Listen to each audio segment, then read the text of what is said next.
Can you hear the live crowd, everybody? Thanks for joining us. We are the Seahawks Syndicate. We are live from Fast Fashion Brewing in Seattle, 1723 First Avenue South. If you happen to be in the area, drop on by. We'll be hanging out here for a couple of hours. Bryce Coots of the Hawks Eye, Mookie Alexander from Field Goals. That's Brandon. Doing the audio thing. Hopefully that won't be a big issue. We got some people out here in the crowd. I see Amy Holmes is here.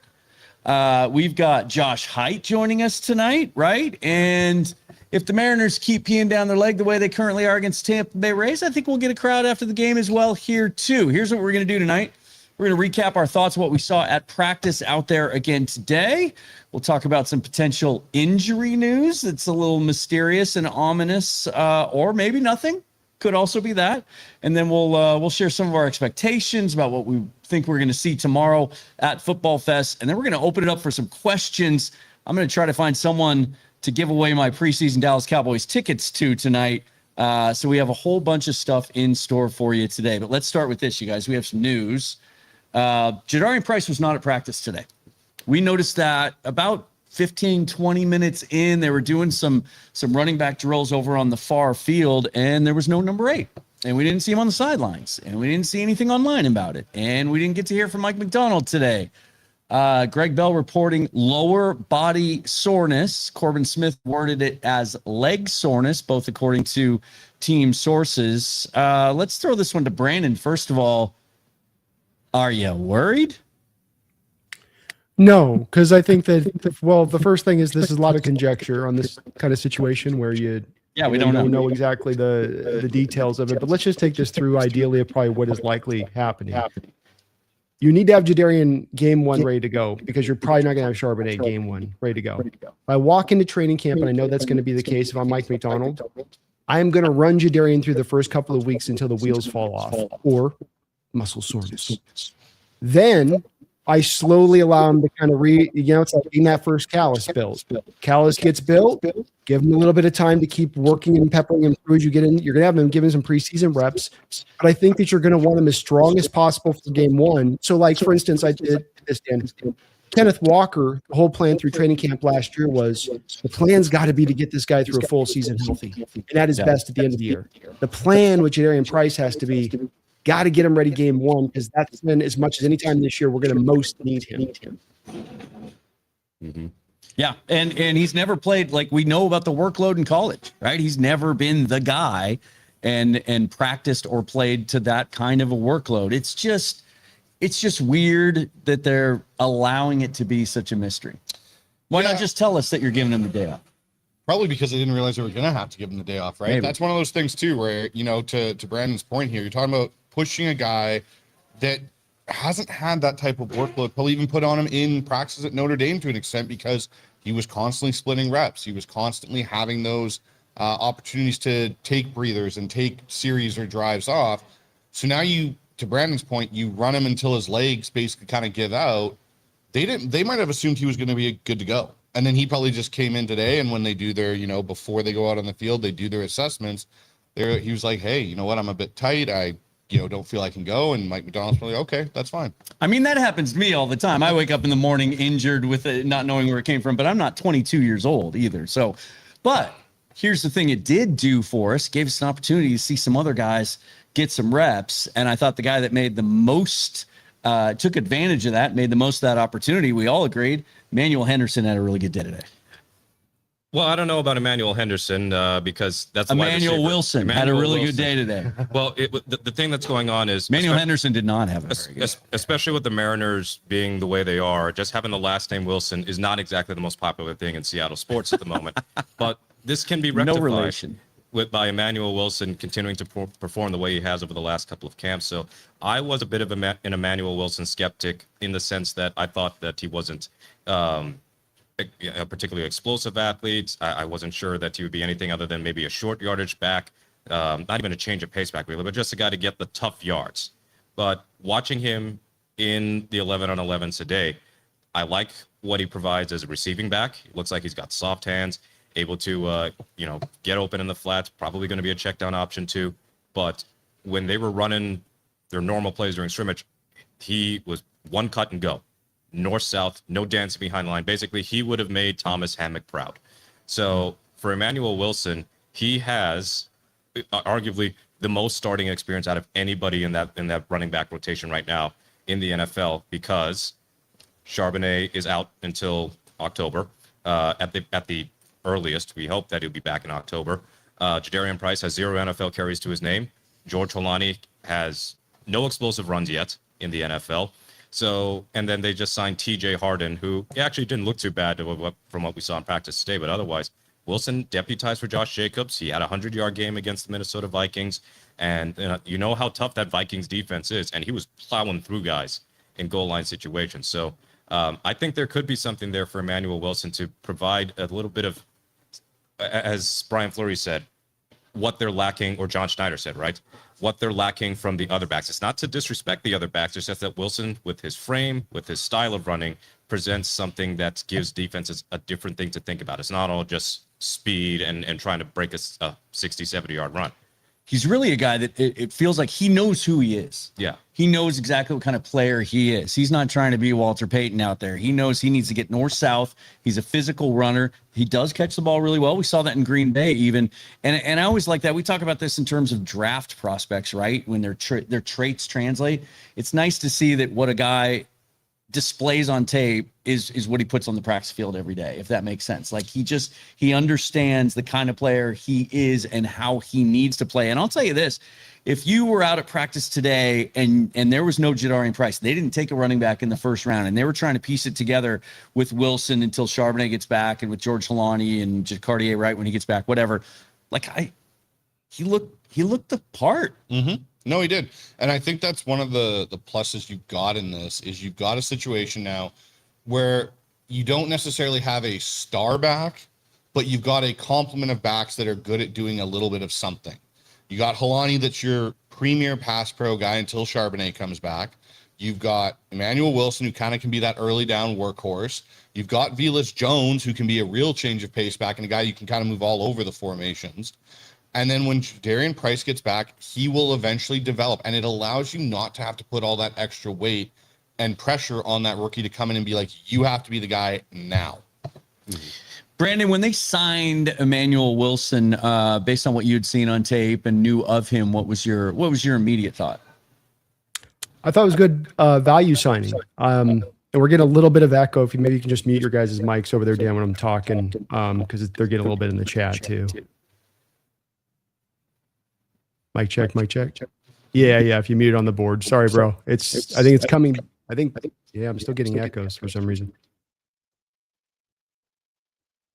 It's got to be on your end. Check. Mic We're check. good here. Yeah. All right. I think it's Is okay. your echo cancellation on? I don't know. I don't have any of my settings changed or anything over here. And I'll try to be muted. I just so Emmanuel Wilson, I think, is a very specific kind of back that wasn't utilized a lot with Green Bay because you could see that they were trying to get as much as they could out of Josh Jacobs with the contract they'd given him. But when he was put in there, he was really well used. And obviously with them, because he's such a big back, their tendency was to try to get him downhill into the A and the B gap a lot.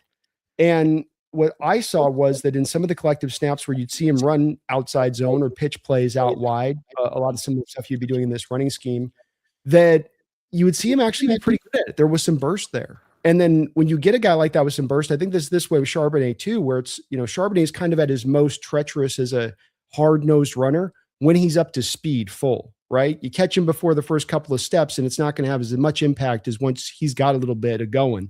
And this guy's much of the same way. And so you just see defenders making the business decisions on tape on those kind of runs. And you go, okay, well, Green Bay ran him a certain way because they just saw him as kind of this blunt force instrument. What if we kind of used him with a little bit more imagination in this fashion? And I think he's more than capable. I like that word imagination. We're going to talk a little bit more about that with this guy here, about some wrinkles he's seeing in the offense. Let's get some shout outs in here, though. Brand new member, White Eagle Bradley, and then a bunch of, don't know what the rest of that is, but welcome to the Syndicate. And Dogzilla's here in the house. Good to see you, my friend. We got some good stuff in the chat. We're going to talk about some people seem to want to talk about last night's preseason game too, which would be fun. We all watched that together at Dino's. Yeah. where for a brief moment we had a neighbor who is pretty well known in the Seahawks sphere, one John Schneider, was just drinking water, though, looked like a quick business meeting, in and out. Let's talk about what we saw today, because what I saw on Tuesday, defense won the day. It was close. We saw on Wednesday, we felt the same thing. Today seemed like a really even back and forth. The offense, and sort of anyone who watched the first episode of Hard Knocks, this was a recurring theme through that episode too. The offense was kicking the defense's ass a little bit, and the defense wasn't liking it. We saw some of that today. The offense had a pretty good day. Yeah, the offense definitely bounced back today, I would say, guys. Overall, watching it, it looked like they had a couple more answers for what the defense was kind of throwing at them and some of the curveballs they threw at them on Wednesday. Now, the thing I think that this offense possesses that this last year's iteration didn't is it possesses the ability to be almost positionless, where in the sense of they can move so many pieces around from pre-snap to shifts to just before the snap, and it causes issues. We saw it a bunch today in different situations where we were running from, third down situation, 3rd and 9, 3rd and, plus 12, depending on if Mike McDonald decided to throw a penalty on the offense or something. And they were able to create a lot of separation. And I'll be honest, one thing that I've loved seeing the whole time, I love seeing JSN and Darnold's connection, but it's the Rashid Shaheed and Darnold connection that's really taken a keen eye for me. Yeah, and we've seen a number of plays the last couple of days. Like, he's a complete receiver. Anyone who thinks he's just a deep threat, he's just going to run 9 routes the whole day. I mean, he was catching some balls in traffic, some in-breakers that were really fun to watch today. And the old man looks young again. I remember thinking last year at training camp that Cooper Kupp looked like he could still play. He looks quicker. He looks like he's in not better shape, but now he's 2 years removed from his last year in LA when he had a number of lower body injuries. And there are times when it looks like he's the best player on the field out there. He had some tremendous work today, especially against Devin Witherspoon.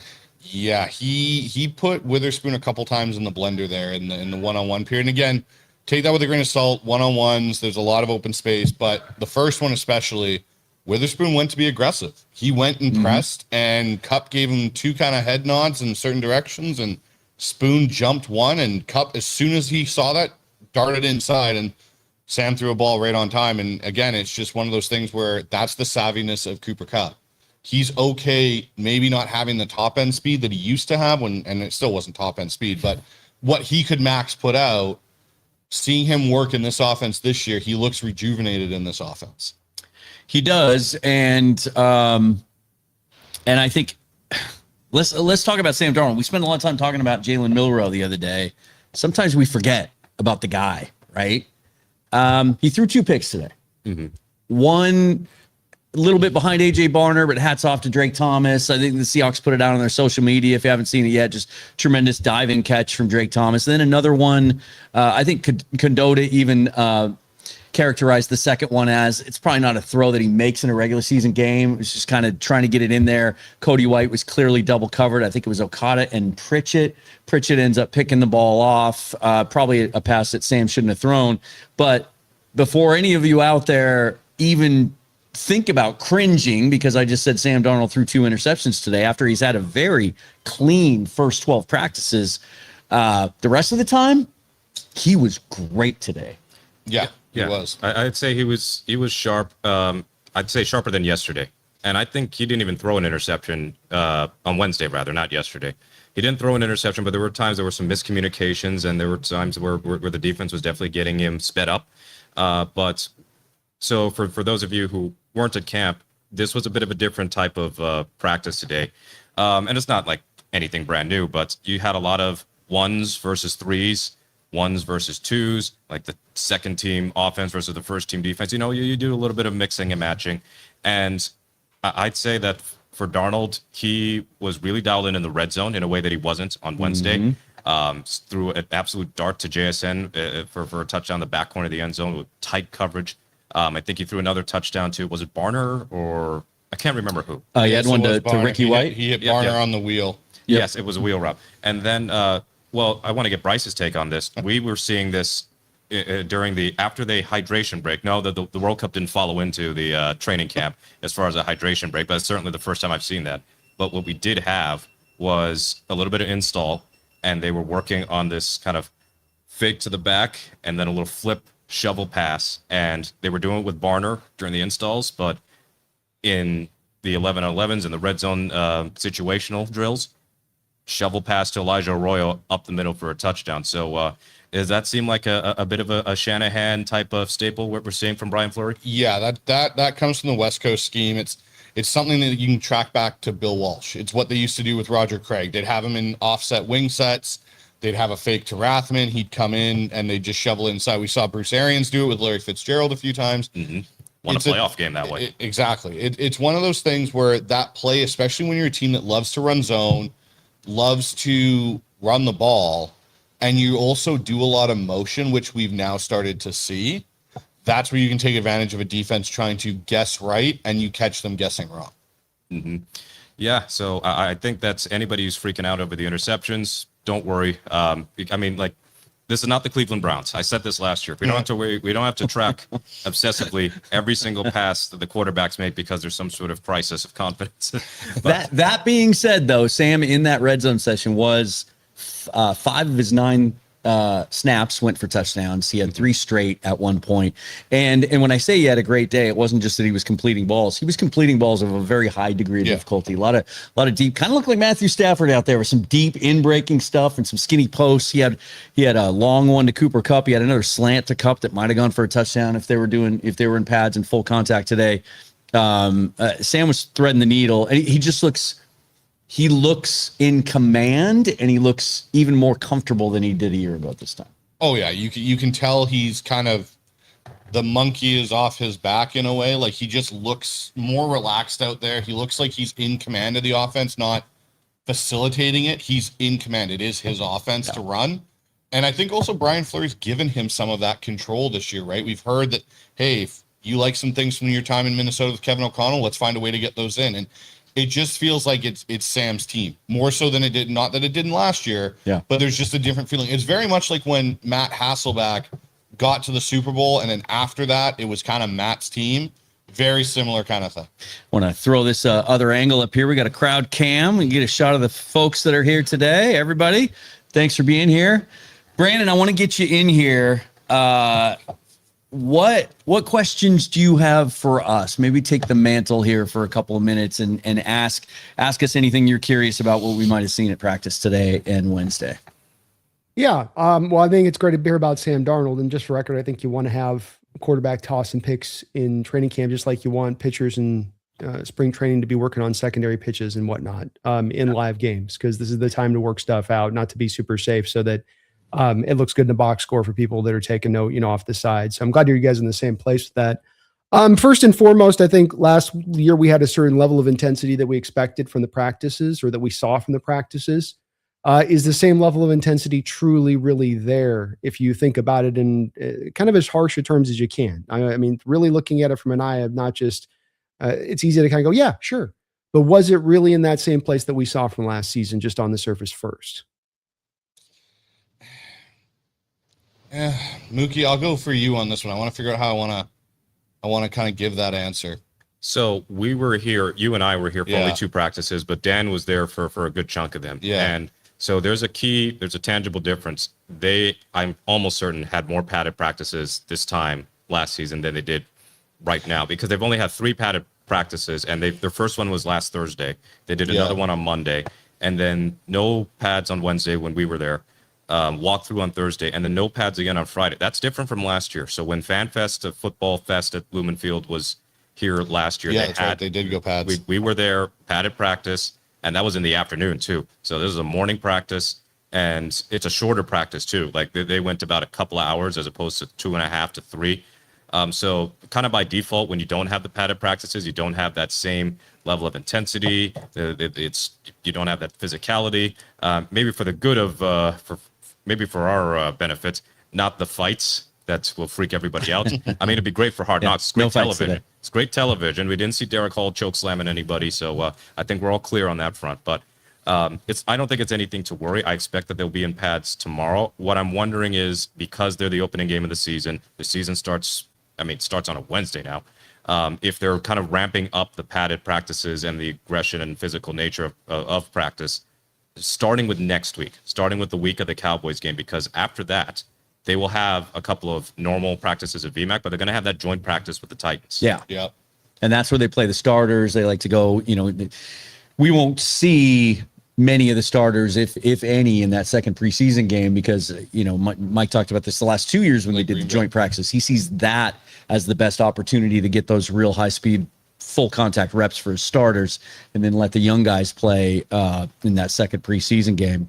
Yeah, Mike talked a lot at the outset of the offseason about doing things differently and really respecting the fact it's a shorter offseason, that they obviously played as deep into the season as you can play in the NFL, that he was going to take a little more time and ease some of the veterans into the OTA stuff. And maybe he hasn't talked outwardly about this. Maybe he'll talk about it a little bit tomorrow, but it's maybe that's something that he's still mindful of.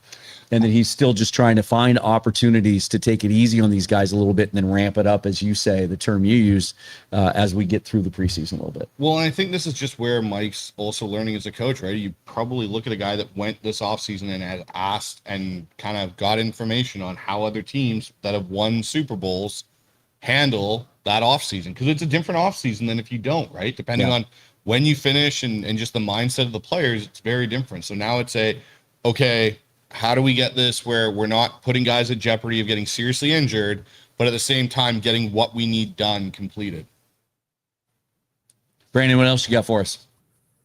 So it sounds like a little lighter style practice because of lack of that necessarily seen him as in the hard line. Let's talk about a couple of guys that have been maybe kind of standing out here in the early part of camp. Has Arroyo shined for you guys as much as we had heard on the print walking? Right, so you got to take that because it's not just the catching for Arroyo, because we expect him to be a valuable receiver, but it's the other aspects of being a traditional tight end. Yeah, Arroyo's blocking has drastically improved from last year. And I'm not saying he's a road grader that's running everyone over, but he's actually owning and winning blocks at the point of attack, which is something that was new for him, which he struggled at points last year with.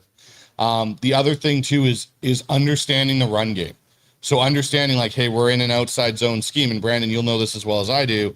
A lot of that is winning that edge point. As a tight end, you've got that key block. Can you get that shoulder turned of that defender, or can you wash them out if they're going across your face? Arroyo last year struggled with that. He'd lose a lot of the time in those matchups and plays would get blown up. This year, especially in camp, he's handled a Derek Hall at a point. He's handled a Dante Fowler. He's handled who I'm blanking on, DeMarcus Lawrence. He's actually been able to handle, not win and have it where it's a blowout win and Arroyo just blew them off their feet, but actually control that narrative and give the running back an opportunity to get up the field. Mm-hmm.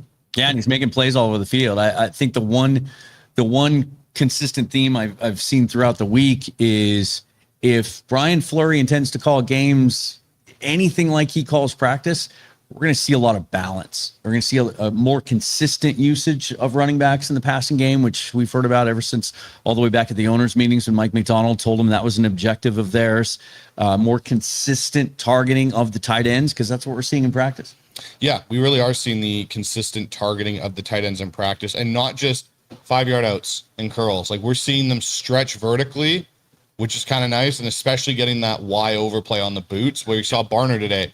Sam Boots left and is able to get that ball deep over the top to Barner.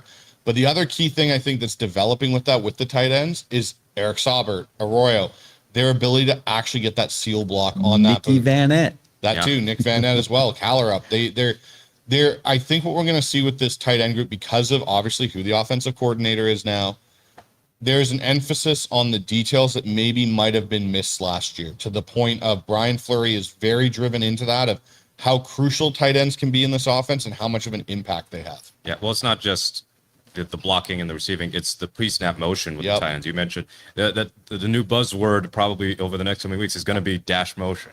Yeah, SIF and dash motion. It's someone should name a football podcast Dash Motion. I think it's a great name. Yeah. The other thing too, to answer your question, Brandon, is Torrey Horton just continues to look fully healthy and really is a standout out there. He's making plays all over the place. He looks explosive. It's just something that you worry about. I mean, he's such a thinly built guy anyway, and now he's got, 2 rods in his. Do we know if it's 2 rods in one leg or 1 rod in each leg? Hopefully it's the latter, because then he's just can be basically the bionic man. But which lends us to wonder how much more 11 personnel are we going to see this year, right? Because you got to find a way to get those 3 guys on the field at the same time: JSN, Shaheed, and Horton. I don't know, though. That's where I'd be careful in this day and age. I mean, I love your Bryce thoughts on this, but and Mookie's too. But I think you got to be so careful about leaving yourself outside of your identity to try to lean into these wide receivers. I don't think it's wrong, Dan. I think it's a conundrum. First world problems on the team right now. But I think as well, when you go to the 11 personnel, now you're giving the defense an exit door on escaping out of the base nickel conundrum. They want to live in nickel. When you go to the 2 tight ends, now they got to go to base. That's been the new model that's last year really taken hold throughout many of the defenses, aside from like us or the Baltimore Ravens. So that's the one where, to me, you start driving to that. Now you're letting them play into the nickel, which is essentially where they would most love to be, but they most usually have to leave because of the run game and 2 tight ends and how that drives them out of their direction. I think from what I've seen, at least, Brandon, at camp, is I think they'll live more in sub packages.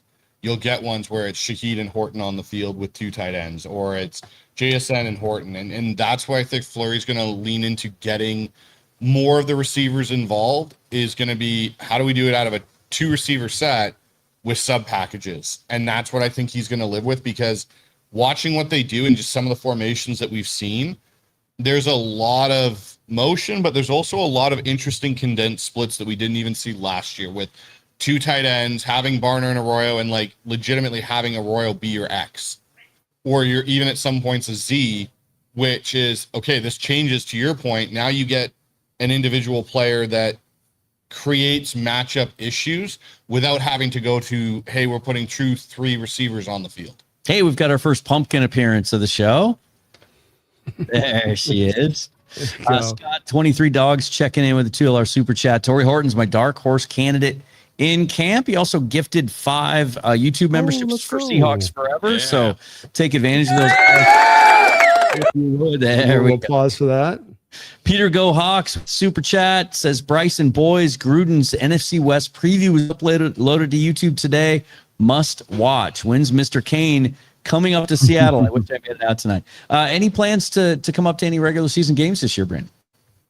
There may be a roundtable event there. They've talked about still trying to maybe put together, but I haven't heard any kind of exact details on it. So it may have to wait until next year on that one for me, but you never know. You never know. I'd like to keep you guys on your toes. You were talking about sub packages and in personnel groupings, and one of the things that we're not sure about yet is what the status is of the fullback room. It doesn't sound good for Robbie Oots. And it already sounded ominous, sounded like the kind of thing where he's probably seeing a specialist, because I think the terminology he used was, we're gathering more information, trying to find out more about it. We know he had the neck injury at the end of last year. Those things are always tricky. We certainly know that here. Seattle Seahawks, a long and inglorious history when it comes to neck injuries. But then they actually make a move. Just when Tuesday we heard from Brian Fleury, and he was talking about how they would mix and match with tight ends and 2 backs. Then they go out and actually sign a guy who plays fullback. His name is Brock Lamp. It remains to be seen if we will love Lamp this year. Not a guy that I was familiar with, really, because college fullbacks just don't really enter into our radar all that often. But he's got some history with Thomas Hammock, and you liked what you saw from him on tape. Yeah, watching his tape, I think the interesting thing is he kind of gives you a Kyle Juszczyk view a little bit of what they might want to do.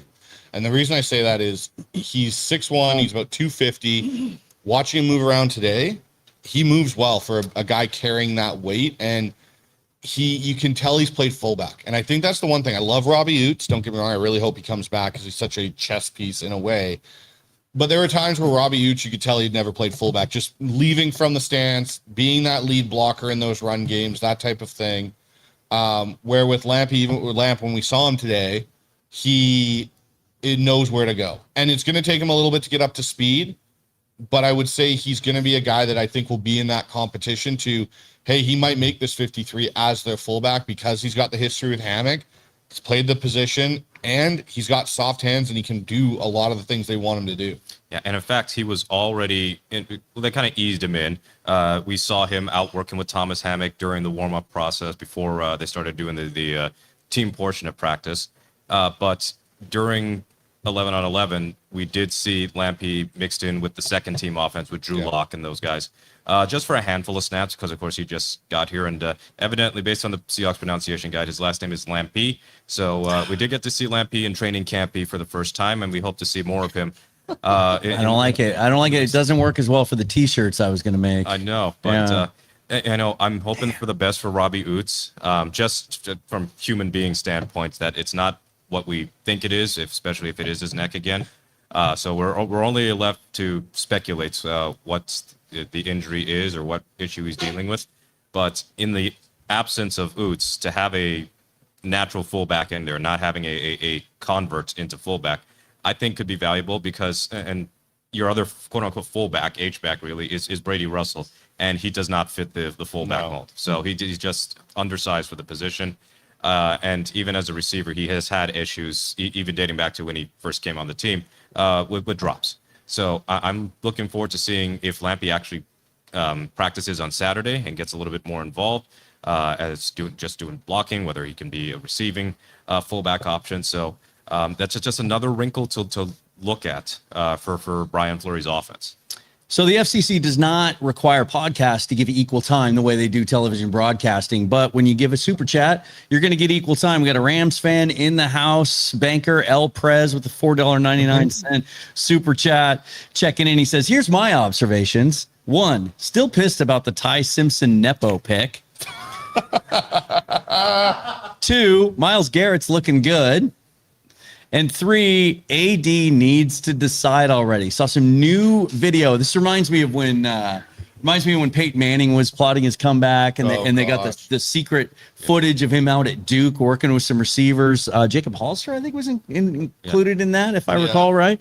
And he was working out at UCLA, and it looked like it was taken from a rooftop on a flip phone, but he was working on a blocking sled. It sure sounds like he's coming back. Yeah, I think he'll come back. But anybody who believes that Aaron Donald, look, if he actually comes back and looks like Defensive Player of the Year Aaron Donald off the jump, then he might just be the greatest football player who's ever lived. I don't care, regardless of position. But otherwise, it's look, when you haven't competed in several years, it's I don't care how great physical condition Aaron Donald is. Actual game shape is a totally different story. So we'll be monitoring that. It's the new Willie Won't of our time. In the NFL. Is Donald going to return? Is he not? It's Favre watch all over again. Yeah, it is.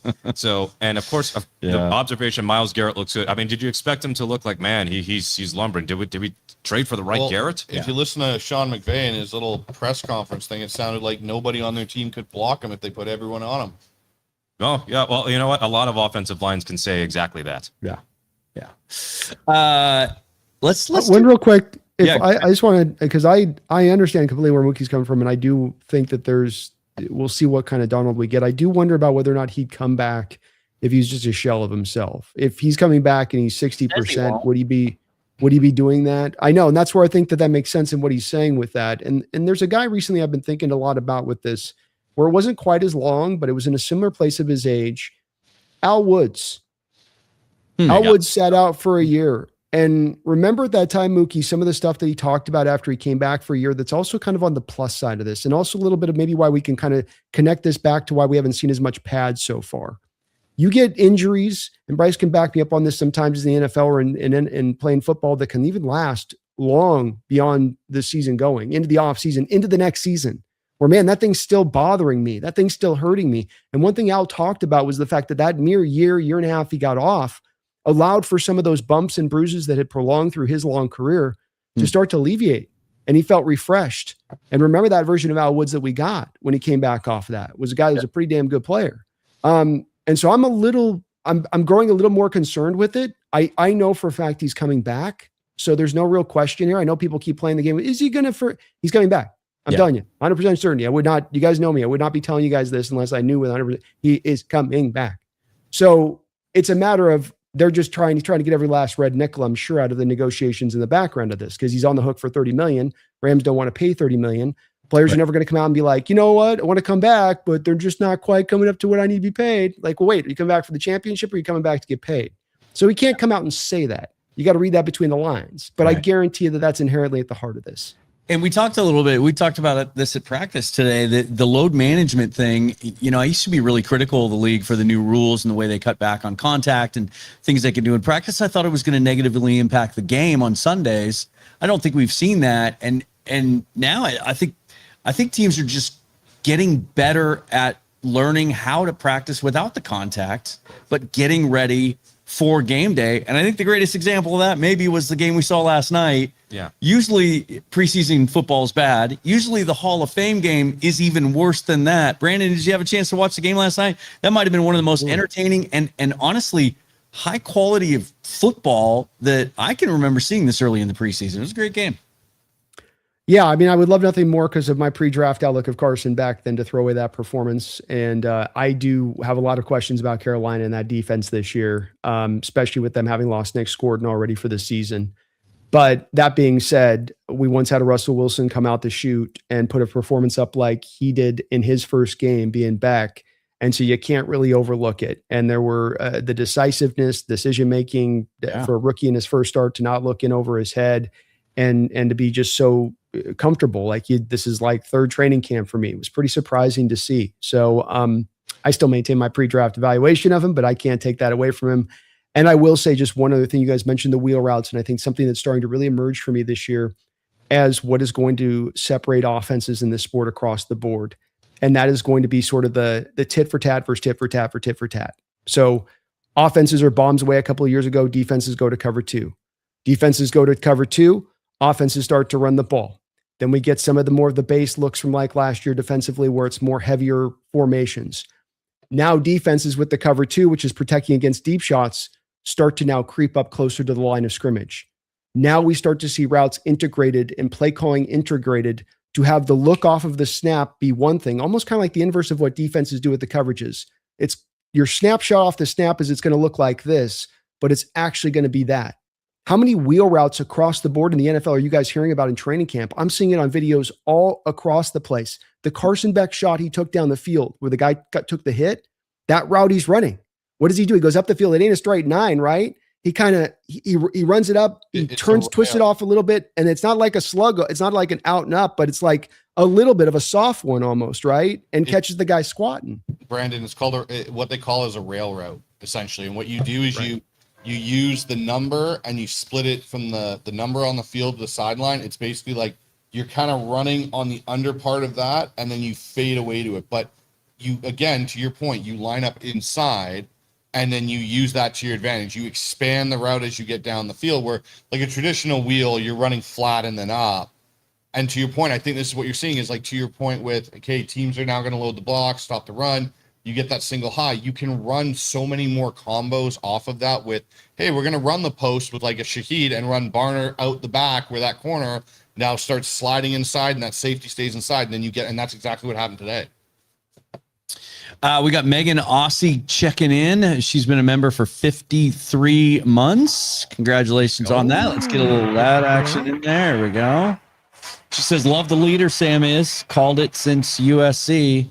It really is, you know, the more we see him continue to evolve and grow and develop, it really is remarkable. We just see usually these guys that get drafted in the top 5 and they go to a bad situation, it doesn't work out. That's it. That's the last of it. You know, to see his journey and how he finally, you know, found some traction, got to play on a good team in Minnesota, and now this opportunity continues to run with it. And we've already talked about how we think we're even seeing a better version of him this year. It really is a great story. Yeah, it's one of those underdog stories. I mean, I say underdog like he wasn't a highly touted prospect, but it's one of those career turnaround stories that you like to see because you don't see a ton of them. And quarterback is so heavily scrutinized. We see how quarterbacks can get ruined by being in bad situations. And in some cases, the quarterbacks also aid in the bad situation by making it worse. But in Sam's case, he could have just flopped in Minnesota, like a team that good. You just saw how the Vikings looked last year, where you put J.J. McCarthy in a great situation, honestly, and he looks so out of his depth. And now they're going to start Kyler Murray, it looks like, week 1. Now, if Kyler's in a good situation with the Vikings, they still got a great defense.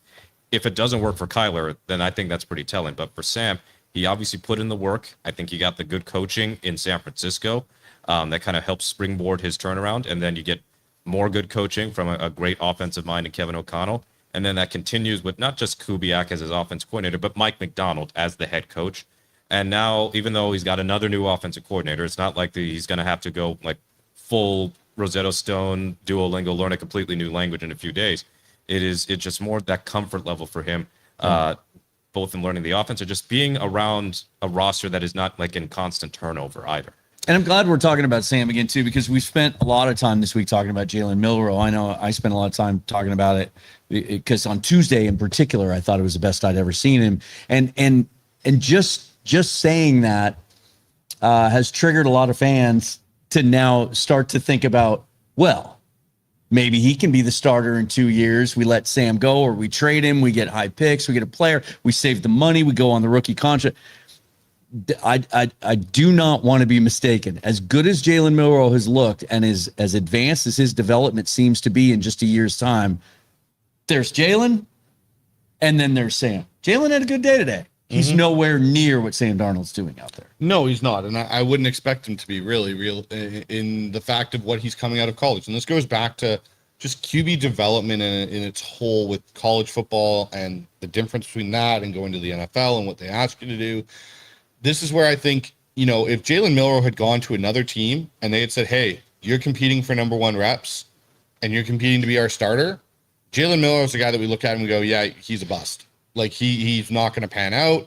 And I think this is where you go back and you look at Sam. Where did Sam go? He went to New York with Adam Gase. Not going to work. When you ask a rookie quarterback to run Peyton Manning's offense because you came from that and it works and it's great and that, yeah, the reason it worked is you had a Hall of Fame quarterback in Peyton Manning. Not because you're some whiz.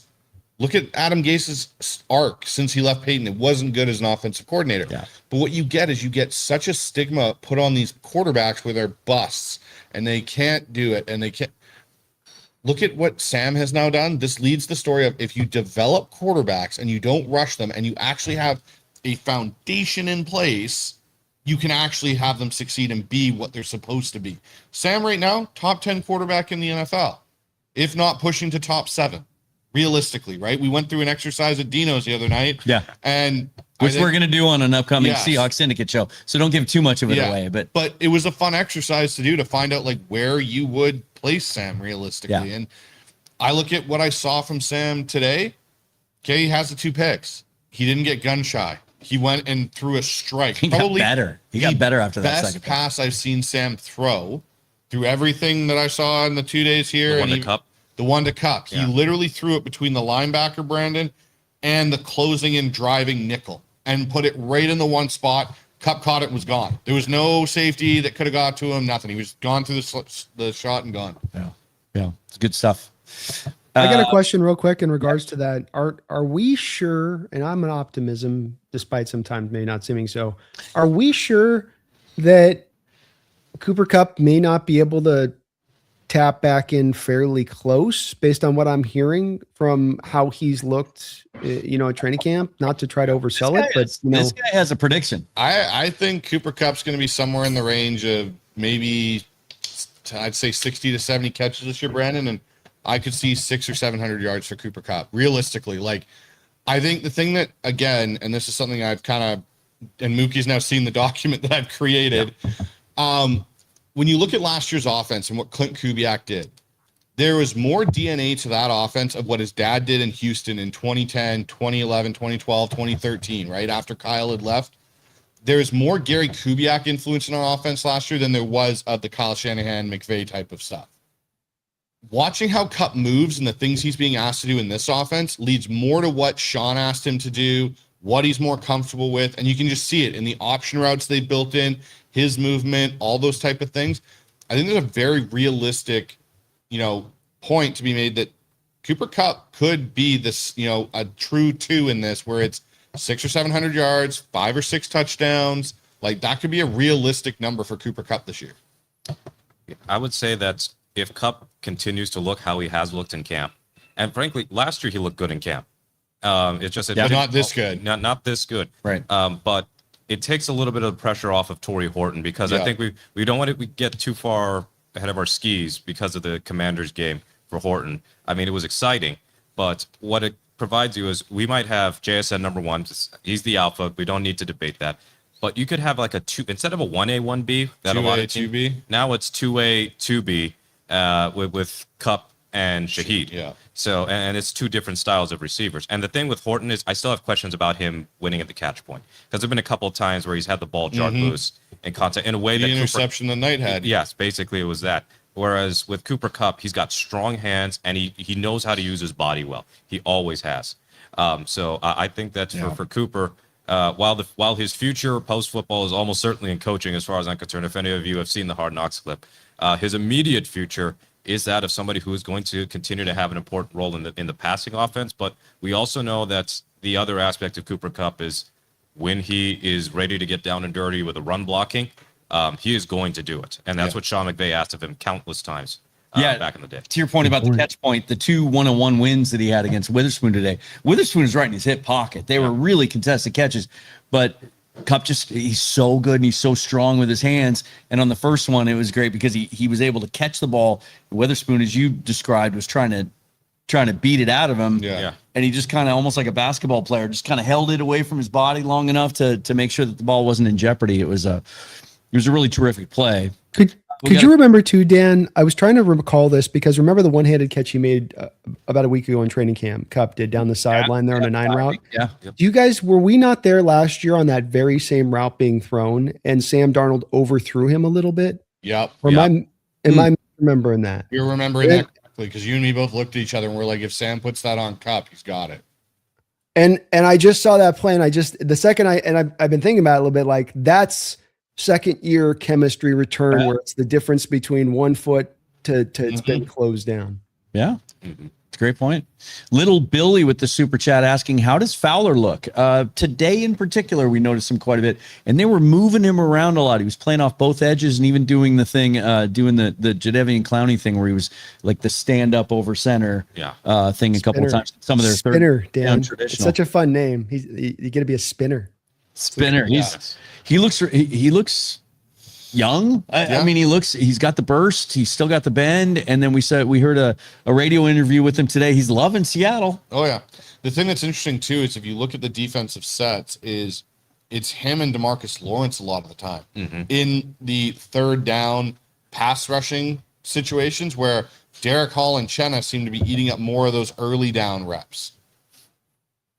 Probably because he's going to be the best stunter of the group in there is probably why. And you have Leonard who's like a planet. So it's just everything blocking orbits around him and you twist and loop the stunners around that. So there was one particular one where Fowler stunted with Riley Mills. Yeah. And it was DeMarcus Lawrence and Leonard on the other side. And I felt so bad for Drew Lock. Yeah. Drew Lock had nowhere to go with the ball. Drew Lock basically had Riley Mills right in his face. And as he went to step up, all of a sudden Dante Fowler just showed up right in his face and was like, okay, the play's over. He just threw it away. He threw it away. I literally looked at Mookie. I was like, okay, so he threw it away. It was great. But I said, Drew Lock, we're picking him up off of the ground right now, or whatever quarterback they're playing against is being picked up off the ground. Here's what I want to do. We got a couple more super chats to get to, and then I want to open it up for some questions from the crowd here, try to give away my preseason tickets. But first, let's do this, shall we?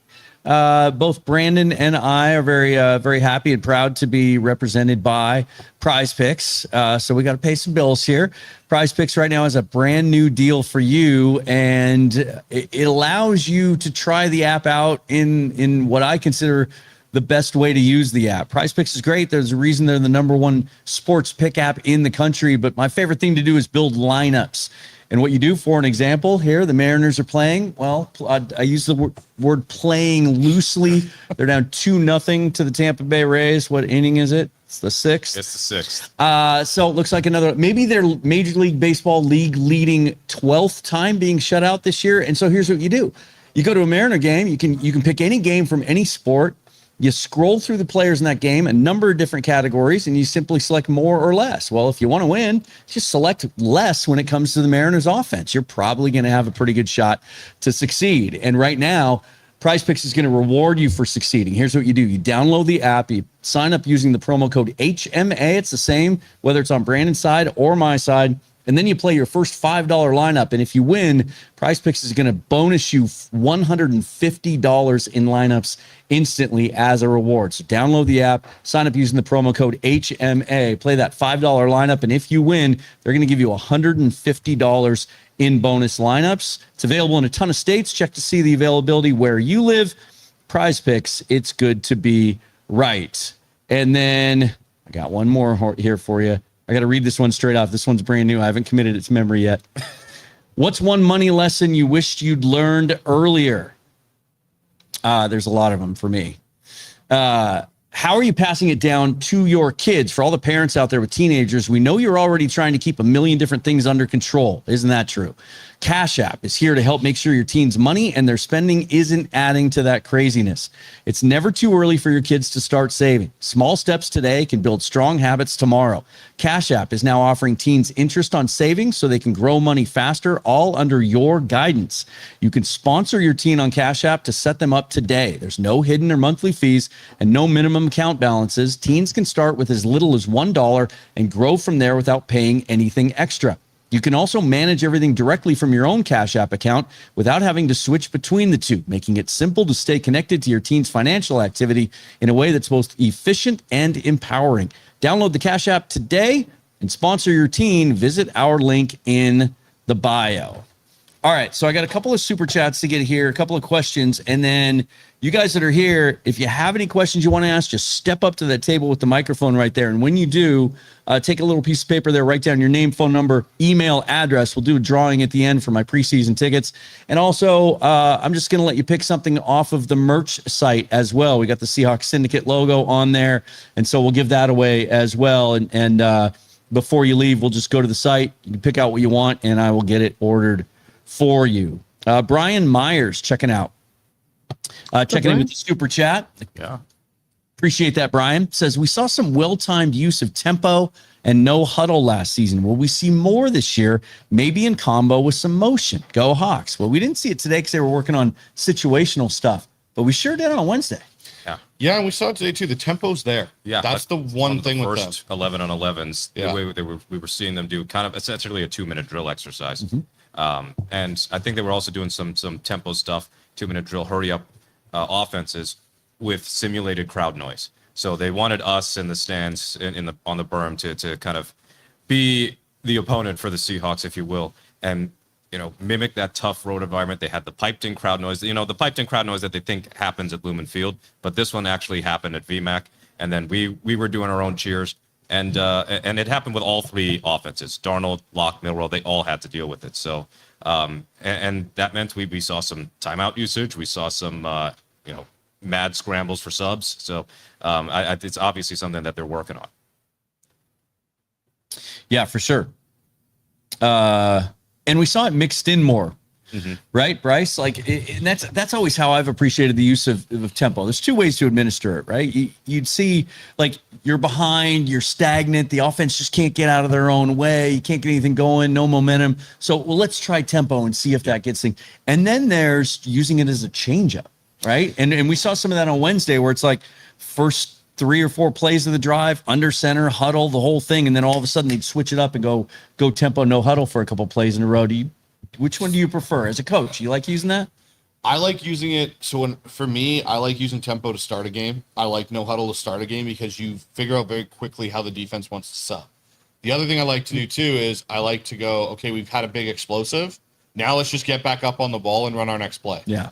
And that's one thing we saw today a little bit. They hit the explosive Shaheed on the dig and JSN, and then right away they're up on the ball. They're calling. And this is where, again, Fleury and this system are so adaptable with the personnel. They can have, and this is why I keep coming back to this H-back role in this offense, which currently Brady Russell's playing the majority of.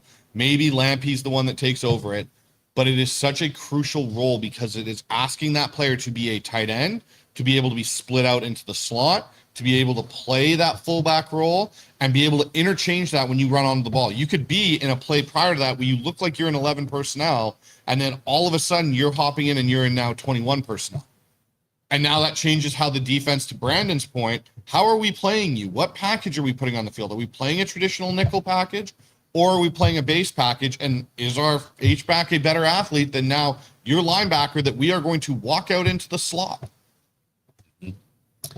Peter checking in again says, it's crazy Sam is the first QB of the 2018 draft and the first USC QB to win a Super Bowl. That is pretty crazy. Blows my mind. Our team is so stacked, stoked for the season. Just as a little bit of a reminder, here's the 2018 quarterback draft class.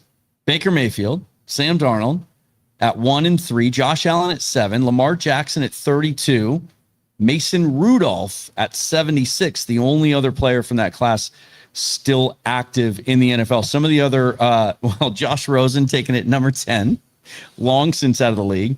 Kyle Lauletta at pick 108. Mike White, who I famously, I remember he looked really good in his first start with the New York Jets, and I can't remember which analyst went on ESPN and said, this guy looks like a franchise quarterback. It's the first thing I always think about when I think about overreacting to one quarterback performance. Yep. Luke Falk, go Cougs, taken at 199 by Tennessee. Tanner Lee, Danny Etling, who I think spent some time with the Seahawks. And he went to the UFL, I think. Yeah. And a guy that certainly spent some time with the Seahawks, Alex Magoo, the 220th pick. The spring football god. And you can hear some of the people in our audience. We got some Alex. I think Alex Magoo is here. Is he MVP Alex Magoo? Yeah, the Birmingham UFL MVP. So if Birmingham's going to move, Alex Magoo's forever a Birmingham sports legend. And then this might sum up spring football for you. The year after he won MVP of the league, he switched to wide receiver. Yep. I remember that. Yeah. Here's another one. I don't think we haven't outside of Carson Palmer, there really hasn't been a lot of USC quarterbacks that are that dude, coming out. There's a lot of like undersized Matt Cassell, Matt Barkley, Larnard. The only one you could say that had any remote success outside of Palmer was probably Sanchez for those first 2 years in New York. Yeah. About it. And a whole lot of that was having the best defense in the league. Yep, and a run game. And a run game. Yep. Yeah. They like produce these 6'1", 6'2" powder puff arm guys without much mobility. Yeah. So like Caleb is the next best shot at getting a USC quarterback to a Super Bowl as a starter. And UW's got him beat all over the place. Continues. Even Wazoo's got him beat. Yeah. And it continues to this day. Wasn't it 2 years ago? Miller Moss was the guy, and he was a first round pick, and now he's transferred 7 times since then, or whatever it is. I don't know. I can't keep up with it. USC. They always got the hyped guy. Yeah. But USC, similarly, like Oregon's like the upgraded version of USC in a way, right? Again, quarterbacks that have never really materialized when they get to the pro level. Like, yes, Herbert's there, I get it. Mariota had his flash kind of a thing. You never saw anything from Darren Thomas. Dennis Dixon was a flash in the pan. Joey Harrington, like, again, never really established. Justin Herbert's been like the main one. Bo Nix now, but we haven't seen what Bo Nix looks like. And he was a transfer. Yeah, exactly. Yeah, and we'll see how Dante Moore looks when he gets his chance. Taker 610 checking in with the super chat with Gibbs, Robinson, and Taylor resetting the market for running backs. Did we perhaps cheap out on K9, or are there still no regrets with him? No, those are 3 running backs who are better than Kenneth Walker. Yeah, and they're not even in. It's not close. Yeah.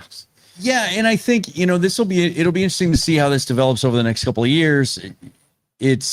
I still think that great players are always going to get paid. Yep.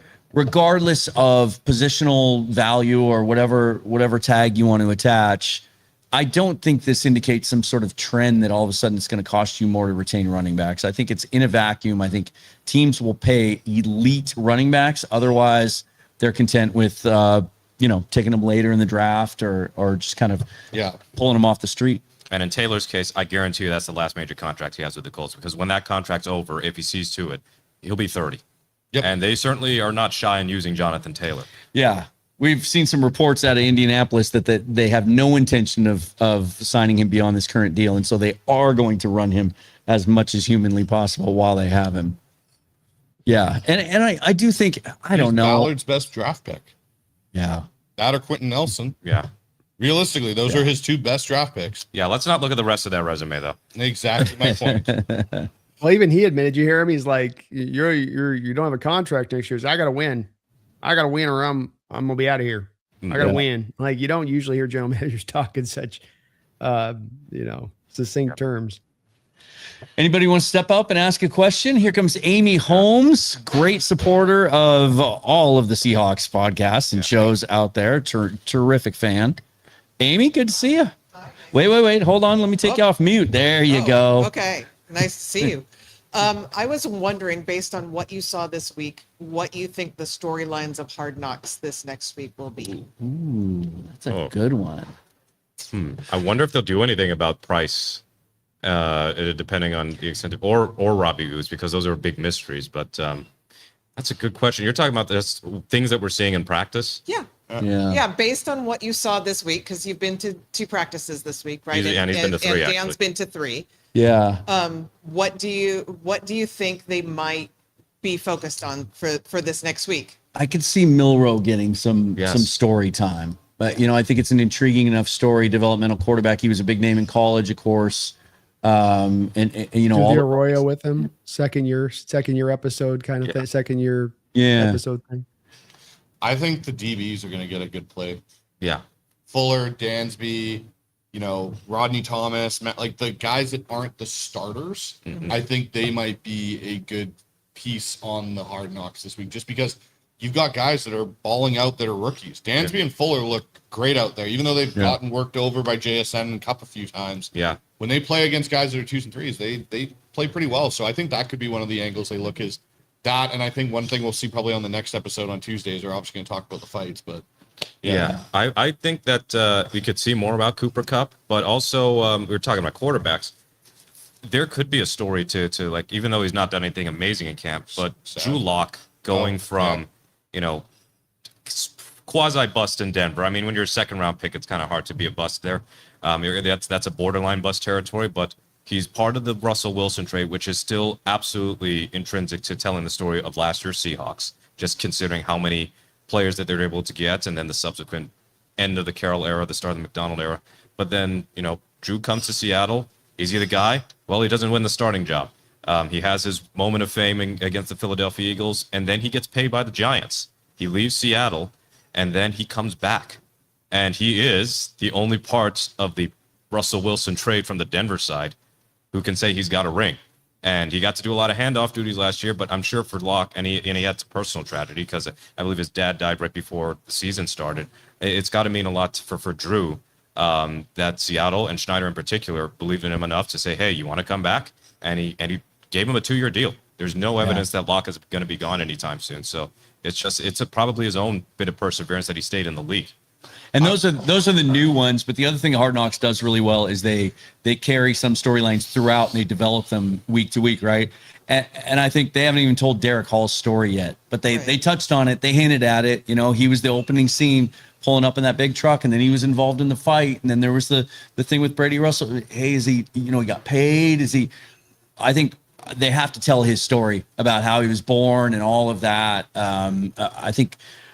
I hope they do, because there's a lot of, I know, certainly opposing fans out there because of the thing that happened with Dotson last year in the Rams game and stepping on his foot or whatever, that, and now, especially after episode 1 with the fight he got in, there might be some people that think that he's kind of a punk, right? But man, when they hear his story and get to know who he is, I think they're going to get a different view of him. And I think he's going to be a recurring storyline. I'm going to change my answer. Yeah. I think they're going to dive into Riley Mills, Byron Murphy, and that D-line group. Yeah, I would add DeMarcus Lawrence too, because there's the angle of Lawrence. So everybody. Retired. Well, no, I'm just saying all of them. Well, they will eventually do all of them, but I think the one thing is you talk about Derek Hall's story, but what Riley Mills overcame this last year and kind of the hype that's all around him and what he's doing. And I think there's a lot of hype with Byron Murphy, right? Like, is he going to be the guy that steps up and is kind of this next breakout defensive tackle where he kind of reaches the conversation of what, not saying he will be Aaron Donald, but to that level where he's the best defensive tackle in football. Yeah. He's this young ascending player, and when's his next contract? And they'll obviously continue to monitor the Emin situation, because we'll see now. We've seen the video of him running around without anything, without a limp or anything. I was within an arm's length of him today. Oh yeah, I saw your pictures when you're getting autographs today. Yeah, he was right there. Well, thank you guys. Yeah. Absolutely. Yeah, thanks, Amy. Make sure and you'll write your name, and well, we know how to get a hold of you, but write it down. If I'm John Schneider, I'm slipping a C note over to the Hard Knocks producers to be like, can you feature Milroe?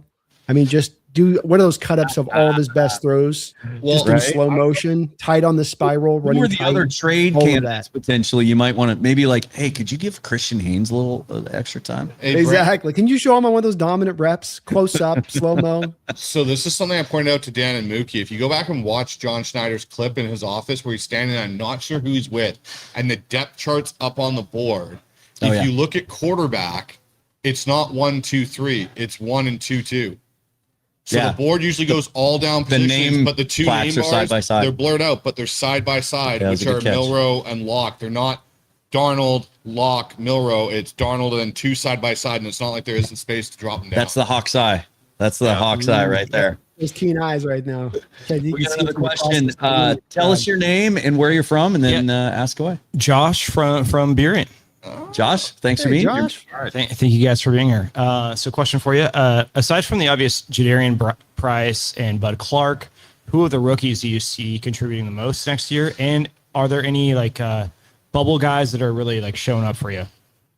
I feel like the 7th rounders, Yeah. all of them, even Devin Eastern. Now that he's back out there, he looks like he could push for a roster spot, especially without Mike Morris out there. Yeah. And with Jared Ivey kind of getting beat up a little bit. It's those DBs that stand out the most to me so far.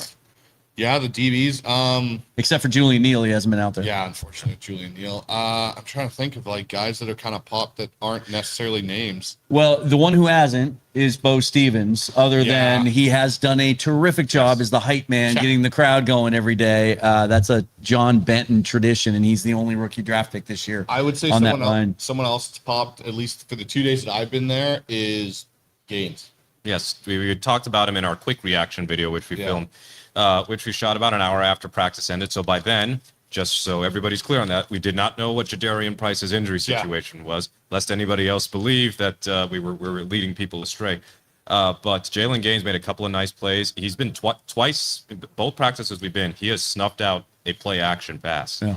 And just it would be a sack in a normal game state situation. I would say you said Clark and Price are the obvious ones, but yeah, Michael Dansby, he's kind of entrenched himself with the second team, and I think part of it is that Neal's hurt, but he's seizing his opportunity. It's not like Fuller's been bad or anything, but Dansby, he got beat on a great route by JSN, and JSN's off to the races. But Dansby gets up after touching earth, and he's sprinting to try and get him down, or the training camp equivalent of it. So he's obviously got a motor on him. He does close to the ball quickly. I think he's just got the type of attitude, especially when you're a 7th round pick and unheralded, that Mike McDonald would like, and he does have a shot to make this roster as far as I'm concerned. As far as any fringe players, so we mentioned Gaines. I will say I'm not sure any undrafted rookie gets on this roster. There's only 3 left. I mean, there's only 3 left, and one of them was Aiden Hubbard. And if we're going to be critical, oh gosh, Hubbard is he's on. I mean, when Corbin Smith was here on Wednesday, he said he looked like he was moving in molasses, and we gave him another shot. Generous. Yeah, we had a closer vantage point this time for a lot of his reps, and he's struggling to get past tight ends. He's not generating anything close to a semblance of pressure.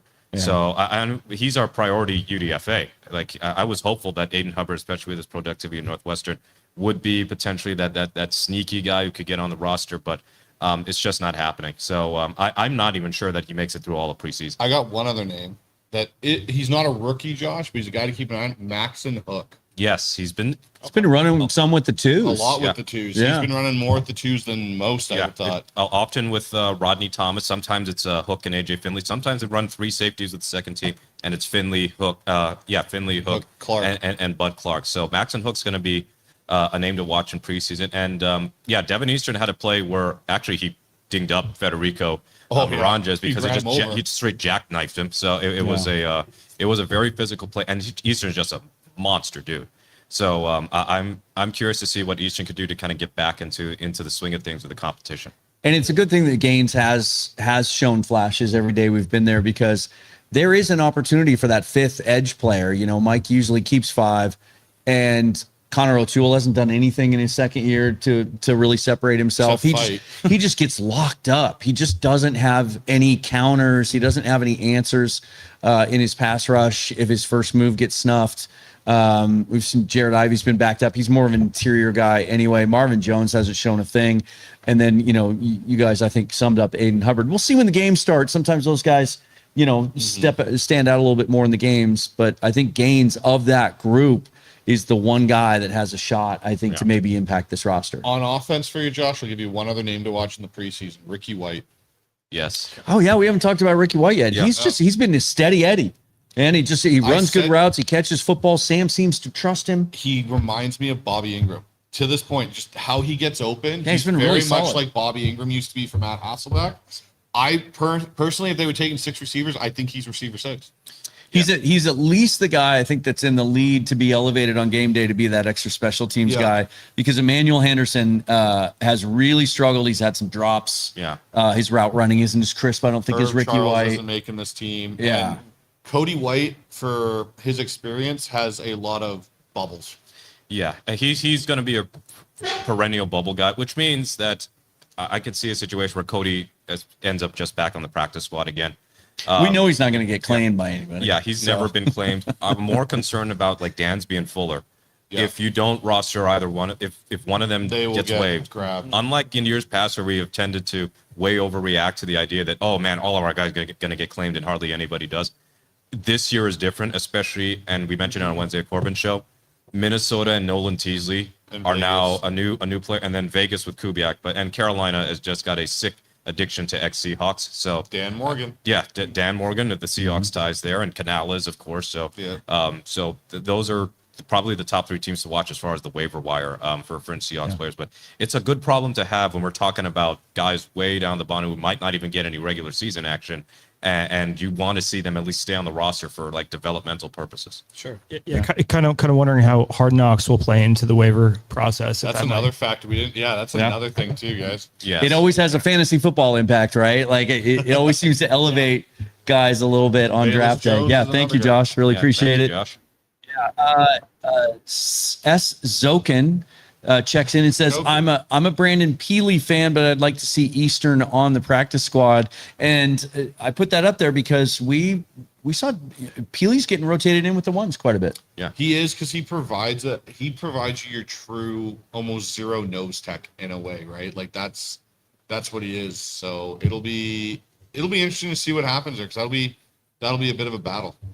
Yeah, it will be, because you've got Peely, you've got Eastern. It's going to be a rough time for, I think, Singleton and Thomas to make that push, but we'll see in preseason.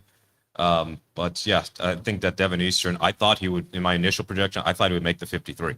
But, when he was injured, we didn't know if it was going to be like injured to the point of red shirt, medical red shirt, or, back in a few days. And he was back in a few days. So Eastern's going to have my attention. Dune Moose checking in says, I'll take your guys' word about Eastern, but bro looks like he skipped lower leg day. Whereas football players have powerful looking lower legs, Eastern looked funny out there. He is a little bit high cut, but he doesn't look like a guy who doesn't get leverage. No, he plays with power. He plays low. His biggest thing is his pad level, just because of his pure height. You want to talk about a guy that looks like he skipped leg day that's on the D line? Look at Aiden Hubbard. Yeah. There's just no drive there. There's nothing. Nothing. He looks like he's stuck in mud, and it's really disappointing, because watching his film out of Northwestern, Liked it. I liked it. I said he looked like Connor Barwin a bit coming out, and to see what I've seen, it's like, I hope maybe the adrenaline of the game somehow ignites the motor and we see something, but in practice, he gets washed up. Like, I don't know. Yeah. Brandon, you were going to say something, buddy? Yeah, I think on 2 things.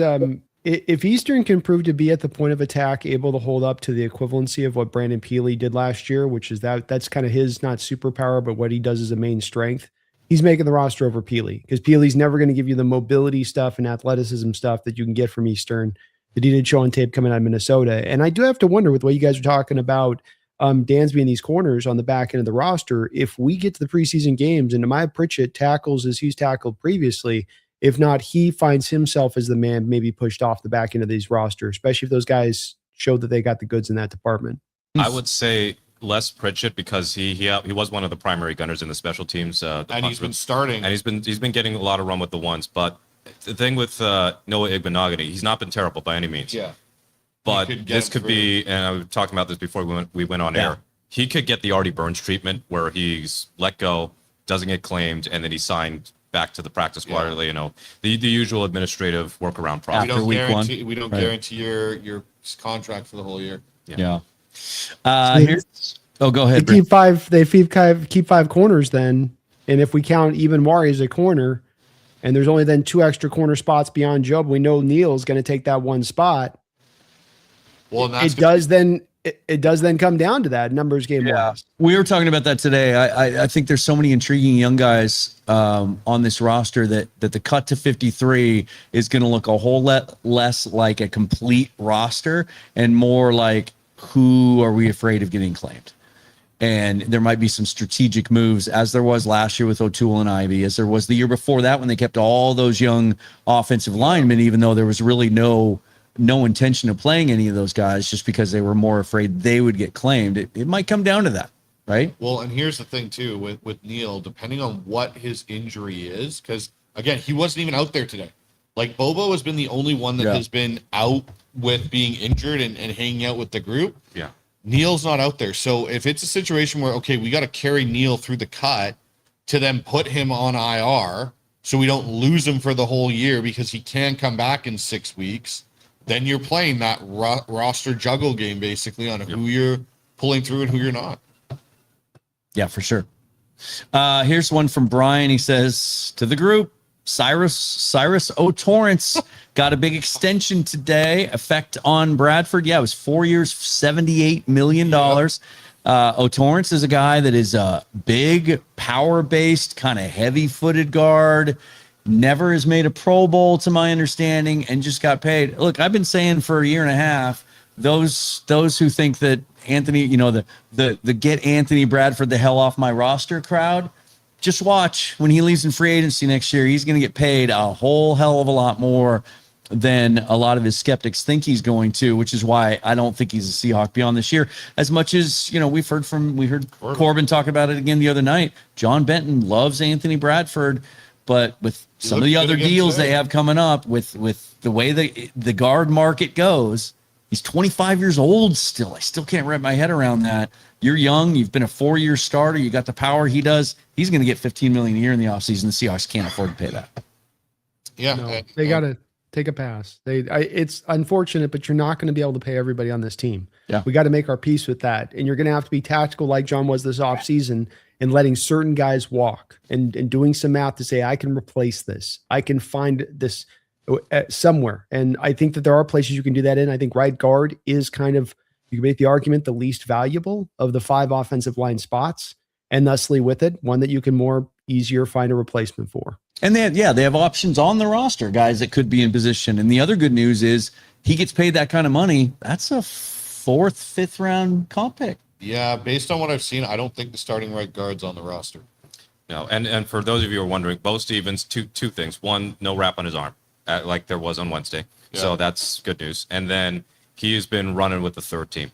A lot. So, not even the only time we've seen him on the second team, even just reading reports, is when Bradford missed a day of practice, and they moved Taines to left guard. Yeah. So it's going to be one of those situations where I said it yesterday in a Field Goals article. Anthony Bradford is the starter this year. Deal with it.